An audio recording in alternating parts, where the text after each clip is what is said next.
नमस्कार सर्वांना. आपलं युनिक एज्युकेशनल अकॅडमी मध्ये सर्वांचं स्वागत आहे. कालचा जो व्हिडिओ होता बेटा आपला तो आला होता, आपण जवळपास क्लासिफिकेशन पाहिलं होतं लिव्हिंग ऑर्गॅनिझमचं. आता तेच क्लासिफिकेशन एका डायग्राम मध्ये मॅनेज केलंय बेटा आपल्या सायंटिस्टनी. ते कसं केलंय आपण आता ते स्टडी करू. काय लक्ष द्या सगळ्यांनी. काय क्लासिफिकेशनच आहे, काही वेगळं नाही आहे. जे आधी आपण शिकलो तेच इथं दिलंय, फक्त आता कसं दिलं आहे, पुस्तकामध्ये मांडणी कशी आहे त्याची ते तुम्हाला समजून सांगतो बेटा. काय लक्षपूर्वक ऐका. काय म्हटलं बेटा, classification of living organism. Classification आहे बेटा लिव्हिंग ऑर्गॅनिझमचं. क्लासिफिकेशन कन्सेप्ट क्लिअर झाली सगळ्याच्या डोक्यात. क्लासिफिकेशन करणे म्हणजे काय बेटा, की वर्गीकरण करणे, वेगवेगळ्या ग्रुप्स मध्ये डिवाइड करणे. सपोज काय की आपल्या जवळ सपोज समजू हे 4 अॅनिमल आहेत. किती अॅनिमल आहे बेटा इथं आपल्या जवळ? 4 आहे. हे 1, हे 2, 3 आणि हे 4. यांना वेगवेगळ्या ग्रुपमध्ये जर डिवाइड करायचं असेल तर त्याला क्लासिफिकेशन करणे म्हणते. समजता का मी काय सांगत आहे? यांना वेगवेगळ्या ग्रुपमध्ये जर टाकायचं असेल, वेगवेगळ्या ग्रुपमध्ये ठेवायचं असेल तर याला काय म्हणतो आपण? क्लासिफिकेशन करणे, वर्गीकरण करणे. काय तेच आपल्याला पाहायचं आहे. लक्ष द्या. काय क्लासिफिकेशन काय केलं बेटा? पहिली गाईडलाईन काय होती रॉबर्ट हार्डिंग विटाकरची? काय होती बेटा? Complexity of cell structure. की तो काय म्हणत आहे, मी काय करत आहे म्हणते. कोण? मी काय करत आहे म्हणजे कोण काय करत आहे? रॉबर्ट हार्डिंग विटाकर काय करत आहे बेटा, की कॉम्प्लेक्सिटी ऑफ सेल स्ट्रक्चर, सेलच्या स्ट्रक्चरवर डिपेंड करत आहे की कुठला लिव्हिंग ऑर्गॅनिझम हा कोणत्या ग्रुपमध्ये जाईल. सेल समजतो, तुमची बॉडी कशापासून बनली आहे बेटा? सेल पासून. त्या सेलचं स्ट्रक्चर वेल डेव्हलप आहे की नॉट वेल डेव्हलप आहे याच्या बेसवर डिपेंड आहे की तो कोणत्या ग्रुपमध्ये जाणार आहे. काय कोणत्या ग्रुपमध्ये जाईल याच्या बेसवर डिपेंड आहे. ठीक आहे, तर लक्ष द्या. पहिला जो ग्रुप दिलाय बेटा तो दिला आहे प्रोकॅरियोटिकचा. प्रोकॅरियोटिक म्हणजे काय, की असे लिव्हिंग ऑर्गॅनिझम ज्याच्या सेलचं न्यूक्लियस किंवा त्याचे ऑर्गनल्स वेल डेव्हलप नसेल. वेल डेव्हलप म्हणजे काय, की त्यामध्ये असणारा मायटोकॉन्ड्रिया, सायटोप्लाझम, न्यूक्लियस मेम्ब्रेन, ह्या सगळ्या गोष्टी वेल डेव्हलप आहे की नाही आहे? वेल डेव्हलप आहे की नाही आहे? जर ते वेल डेव्हलप नसेल तर असा लिव्हिंग ऑर्गॅनिझम हे कोणत्या ग्रुपमध्ये ठेवण्यात आलाय बेटा? प्रोकॅरियोटिकच्या ग्रुपमध्ये ठेवण्यात आलाय. कोणत्या ग्रुपमध्ये आलाय? प्रोकॅरियोटिकच्या युनिसेल्युलरच्या ग्रुपमध्ये ठेवण्यात आलाय. लक्षपूर्वक आहे का? आता युनिसेल्युलर नंतर पाहू आपण. प्रोकॅरियोटिकच्या ग्रुपमध्ये ज्याच्या सेलचं स्ट्रक्चर वेल डेव्हलप नसेल तो आहे प्रोकॅरियोटिक मध्ये.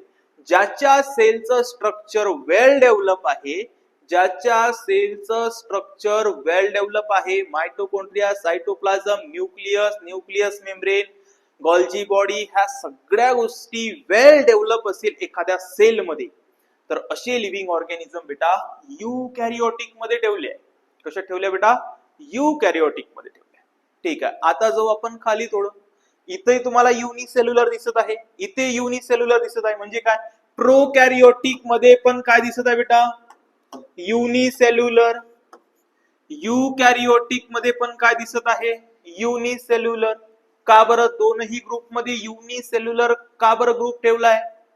तर युनिसेल्युलरचा अर्थच होतो बेटा सिंगल सेल पासून मेडअप झालेला, फॉर्म झालेला, तयार झालेला लिव्हिंग ऑर्गॅनिझम.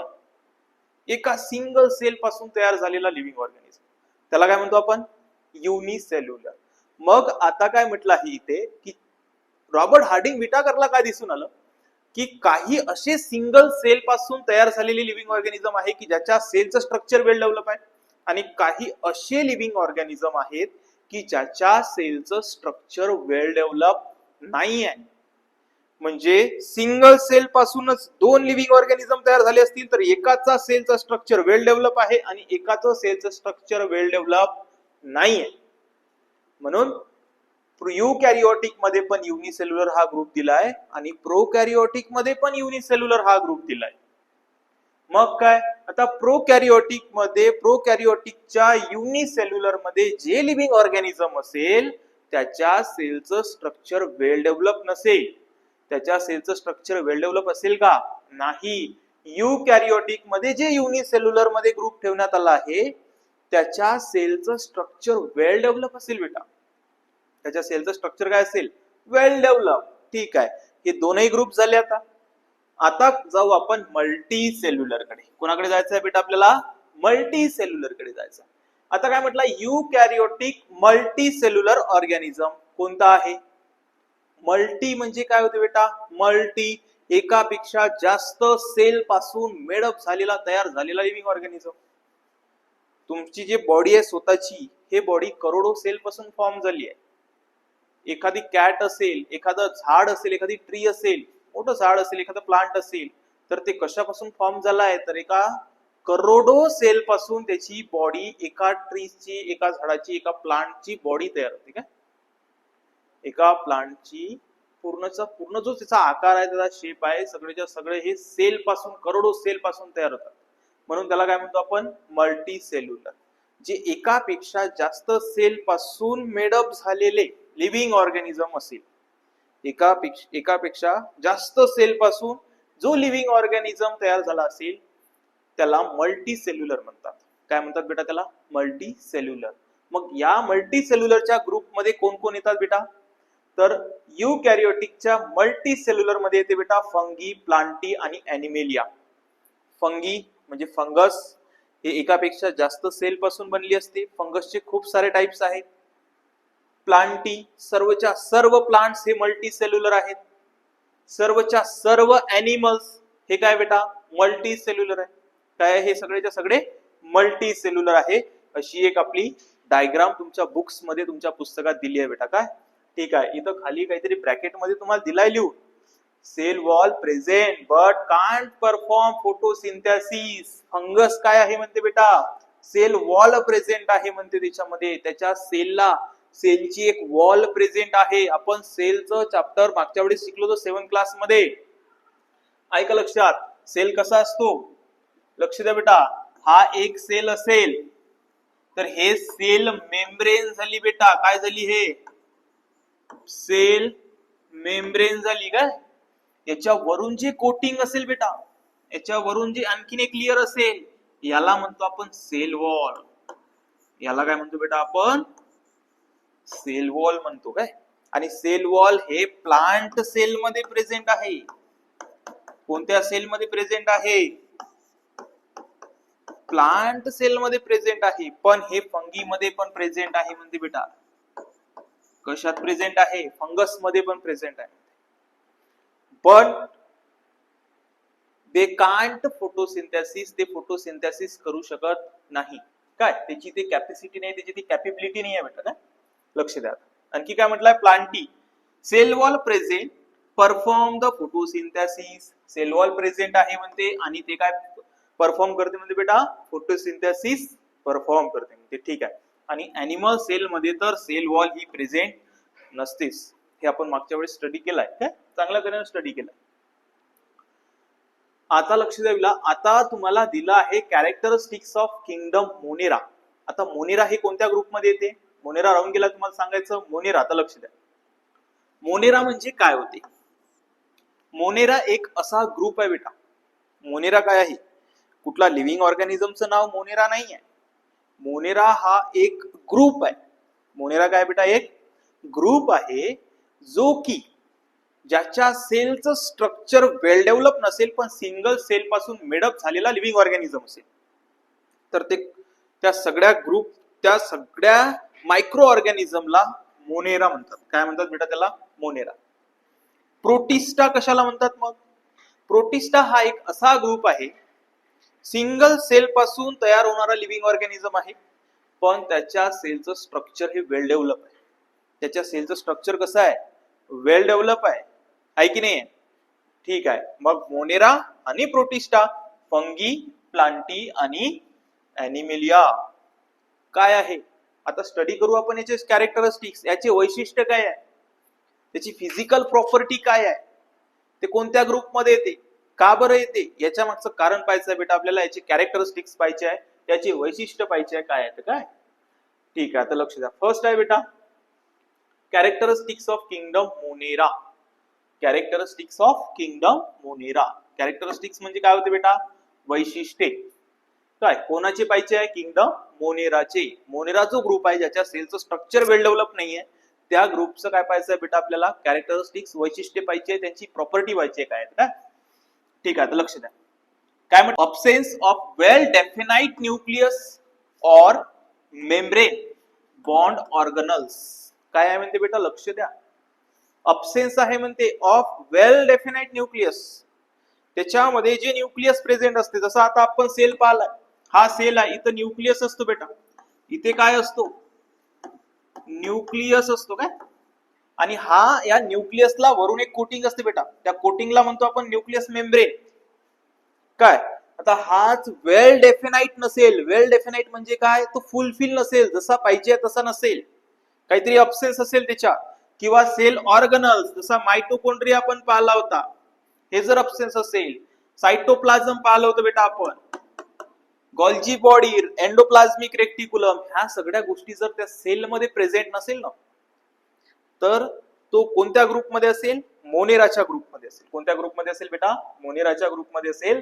म्हणजेच काय की मोनेराचं एक वैशिष्ट्य आहे की ज्या मायक्रो ऑर्गॅनिझम मध्ये वेल डेफिनाइट न्यूक्लियस नसेल, वेल डेफिनाइट काय नसेल बेटा? न्यूक्लियस नसेल, और मेम्ब्रेन बॉन्ड ऑर्गनल्स नसतील, तर त्याला आपण काय म्हणतो बेटा?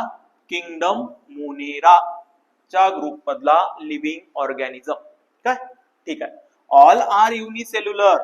मोनेराच्या ग्रुपमध्ये जेवढे लिव्हिंग ऑर्गॅनिझम आहेत हे सगळेच्या सगळे युनिसेल्युलर आहे. म्हणजेच काय बेटा की हे सगळे सिंगल सेल पासून तयार झालेले लिव्हिंग ऑर्गॅनिझम आहेत. सिंगल सेल पासून काय तयार झालेले ऑर्गॅनिझम आहेत?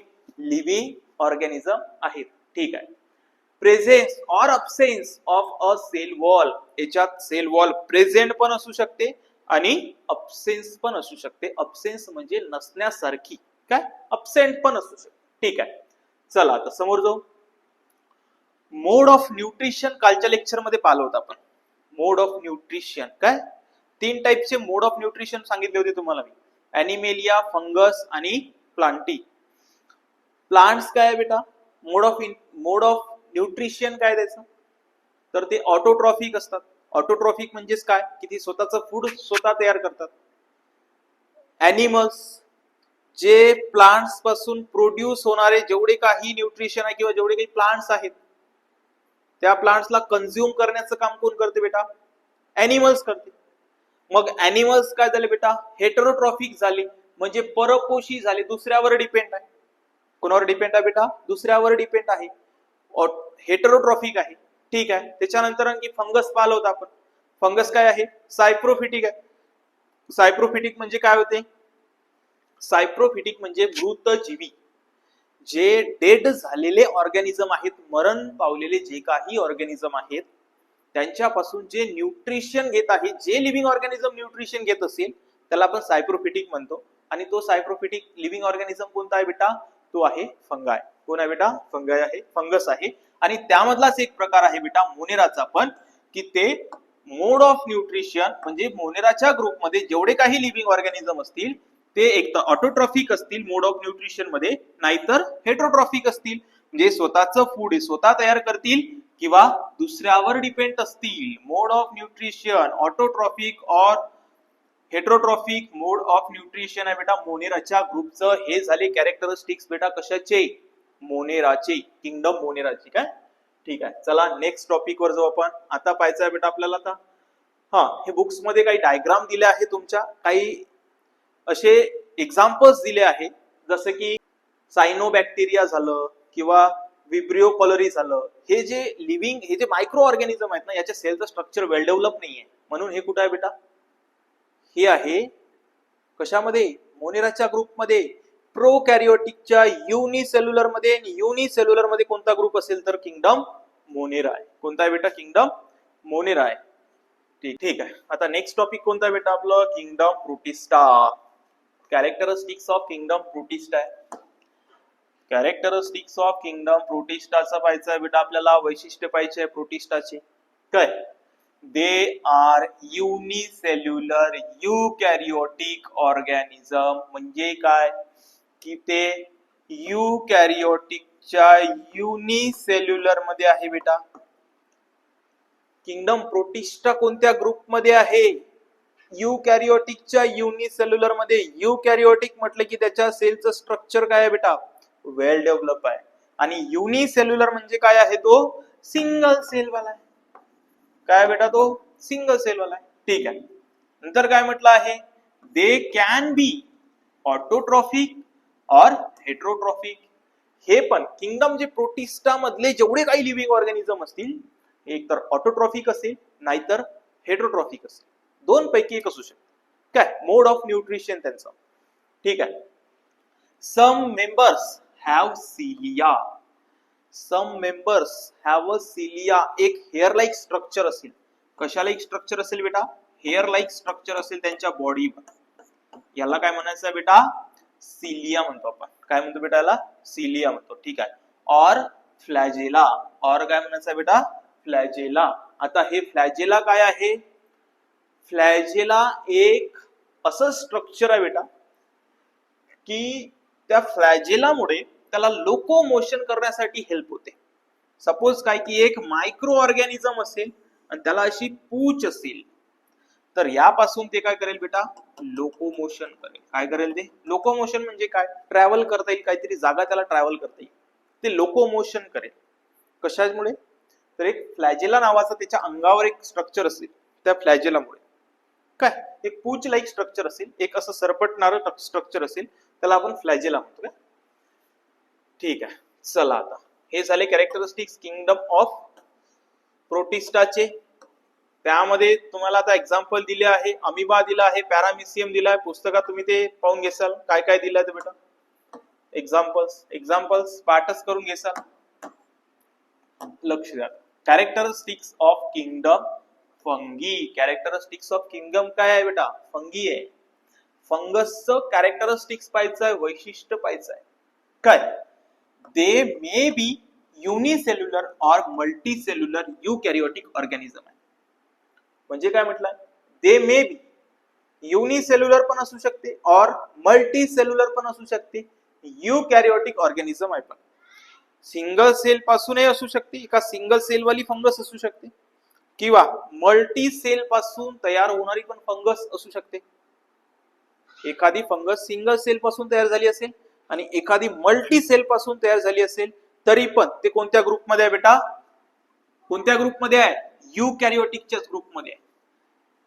म्हणजे त्याच्या सेलचं स्ट्रक्चर काय असेल सांगा फास्ट, वेल डेव्हलप असेल. त्याच्या सेलचं स्ट्रक्चर काय असेल बेटा, वेल डेव्हलप असेल. ठीक आहे. Their cell wall are made up of complex sugar called chitin. त्याची जे सेल वॉल बनली असेल ना, हे सपोज सेल वॉल आहे आपल्याजवळ, ही जी सेल वॉल सांगितली आहे मी तुम्हाला, तर हे कशापासून मेडअप झाली आहे, कशापासून फॉर्म झाली आहे, कशापासून फॉर्म झाली आहे बेटा सांगा फास्ट. एक शुगर लाईक स्ट्रक्चर आहे याच्यामध्ये. कशा लाईक बेटा, शुगर लाईक स्ट्रक्चर आहे, त्याला म्हणतो आपण चिटिन. काय म्हणतो बेटा, त्याला चिटिन म्हणतो. एक फंगस तुमच्या हातावर घ्या, त्याला थोडंफार चोडा बेटा, एक शुगर सारखा पदार्थ, साखरेच्या पाकासारखा पदार्थ तुमच्या हाताला लागेल, आणि तेच आहे बेटा काय, काय बेटा ते चिटिन आहे. काय शुगर लाईक स्ट्रक्चर आहे बेटा त्याचं. आणि त्याच्यापासून काय फॉर्म झालाय, तर सेल वॉल फॉर्म झाली आहे बेटा. कशाची, फंगसची.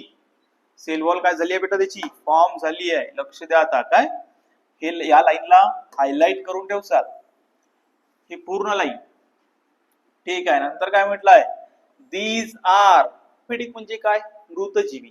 जे एखादं डेड झालेलं लिव्हिंग ऑर्गॅनिझम असेल, त्याच्यापासून जे ऑर्गॅनिझम फूड घेत असेल ना, स्वतःचे न्यूट्रिशन घेत असेल, तर त्याला सायप्रोफिटिक म्हणतो. आणि असा सायप्रोफिटिक कोण आहे बेटा, फंगस आहे. काय ठीक आहे. Which food on dead organic material. Dead झालेले जे काही ऑर्गॅनिक मटेरियल असेल त्याच्यापासून स्वतःचं फूड घेते, स्वतःचे न्यूट्रिशन घेते आणि स्वतःचं जीवन जगते. काय ठीक आहे. एक्झाम पेनिसिलियम आहे, मशरूम आहे, हे सगळे काय आहे, हे सगळे त्याचे एक्झाम्पल्स आहेत. काय ठीक आहे. जाऊ समोर. आता एखादं टॉपिक समजलं नसेल तर त्याचा स्क्रीनशॉट काढायचा, माझ्या व्हॉट्सअप नंबरला टाकायचा. काय माझा व्हॉट्सअप नंबर ग्रुपमध्ये आहे, सर्वांना माहित आहे ग्रुप नंबर, ग्रुप मधला नंबर. त्याच्यावर मला ते स्क्रीनशॉट काढून टाकायचा आणि स्वतःचं टॉपिक क्लिअर करून घ्यायचं. काय की सर मला हे टॉपिक समजलं नाही, मला हे क्लिअर करून सांगा, मी सांगेल. माझ्या पद्धतीने तुम्हाला सांगतो. काय ठीक आहे. 4th नंबरचं कॅरेक्टरिस्टिक्स आहे बेटा कोणतं आपलं, किंगडम प्लांटी. आतापर्यंत 3 टाईप पाहिले आपण कॅरेक्टरिस्टिक्स, तिघाचे पाहिले. कोणाकोणाचं बेटा, मोनेरा, प्रोटिस्टा, फंगी. आता पाहायचं बेटा प्लांटीचं आपल्याला. काय, दे आर मल्टी सेल्युलर. सर्वांना माहित आहे प्लांट हे मल्टी सेल्युलर आहे, एकापेक्षा जास्त सेल पासून त्याची बॉडी तयार झाली आहे. युकॅरियोटिक ऑर्गॅनिझम आहे. मल्टी सेल्युलर असेल तर त्याच्या सेलचं स्ट्रक्चर वेल डेव्हलप आहे, हे आपल्याला आधीच माहित आहे. म्हणून मल्टी सेल्युलर युकॅरियोटिक ऑर्गॅनिझम आहे कोण बेटा, प्लांटी. जेवढे काही प्लांट्स असतील ते मल्टी सेल्युलर युकॅरियोटिक ऑर्गॅनिझम आहे. ठीक आहे. Cell wall is made up of cellulose. Cell wall जी आहे बेटा ते कशापासून फॉर्म झाली आहे, तर ती कशापासून झाली बेटा, सेल्युलोज. कशापासून फॉर्म झाली आहे, cell wall is made up of cellulose पासून फॉर्म झाली आहे. काय लक्ष द्या मी काय सांगत आहे, cell wall is made up of cellulose. त्याची जे प्लांटीची जे सेल वॉल आहे ते सेल्युलोज पासून मेडअप झाली आहे, फॉर्म झाली आहे, तयार झाली आहे. ठीक आहे. They are autotrophic. Mode of nutrition काय आहे, ऑटोट्रॉफिक. काय मोड ऑफ न्यूट्रिशन प्लांटीचं ऑटोट्रॉफिक आहे, स्वतःचं फूड स्वतः तयार करते, स्वतःचं अन्न स्वतः तयार करते, म्हणून त्याला काय म्हणतो बेटा आपण, ऑटोट्रॉफिक म्हणतो. काय ठीक आहे. Characteristics of kingdom animalia. Characteristics of kingdom animalia. काय लक्ष द्या, they are multi cellular eukaryotes organism. काय they are multi cellular eukaryotic organism आहे. ॲनिमल्स सगळेच्या सगळे ॲनिमल्स हे मल्टी सेल्युलर आहेत. आणि ते कोणत्या ग्रुपमध्ये येतात बेटा, कोणत्या ग्रुपमध्ये येतात, तर युकॅरियोटिकच्या ग्रुपमध्ये येतात. Cell wall is absence in them. त्याच्यामध्ये सेल वॉल प्रेझेंट राहत नाही. ॲनिमल्सच्या सेलमध्ये सेल वॉल प्रेझेंट राहत नाही. काय लक्ष द्यायचं. They are heterotrophic. हे आपण पाहिलंय, हे सगळेच्या सगळे लिव्हिंग ऑर्गॅनिझम काय बेटा, हेटेरोट्रॉफिक आहेत. दुसऱ्यावर डिपेंड आहे, दुसऱ्यापासून कन्झ्युम करते बेटा स्वतःचं फूड.